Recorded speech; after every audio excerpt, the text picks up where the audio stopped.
السلام علیکم ورحمۃ اللہ وبرکاتہ نحمده ونصلی علی رسوله الکریم اما بعد فاعوذ باللہ من الشیطان الرجیم بسم اللہ الرحمن الرحیم الحمدللہ آج ایک مرتبہ پھر آپ کے مسائل اور ان کے حل کے ساتھ آپ کے سامنے حاضری ہوئی ہے۔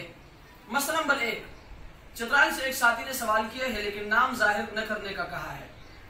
تو ان کا سوال یہ ہے کہ اگر کوئی شخص جوانی کے جوش میں آ کر اپنے گھر والی کا یعنی اپنے بیوی کا دودھ غلطی سے یا جان بوجھ کر پی لے، اس سے نکاح پر کوئی اثر پڑتا ہے یا نہیں؟ عام طور پر لوگ یہ کہتے ہیں کہ معاشرے میں کہ اگر کوئی شخص اپنے بیوی کا دودھ جان بوجھ کر پی لے تو اس سے نکاح ٹوٹ جاتا ہے۔ آیا ایسا ہے کہ نہیں؟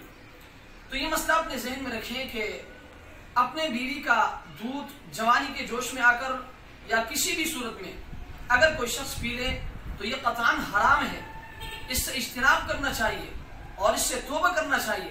لیکن اگر کوئی شخص پی لے تو اس سے نکاح پر کوئی اثر نہیں پڑتا۔ فتاوی شامی جلد نمبر 3 صفحہ نمبر 220۔ مسئلہ نمبر 2، کراچی سے محترم رحمت افسر چترالی صاحب نے سوال کیا ہے۔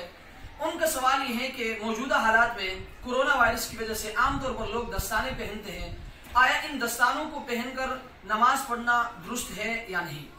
تو یہ مسئلہ اپنے ذہن میں رکھیں کہ دستانے پہن کر عام حالات میں بھی نماز پڑھنا جائز ہے۔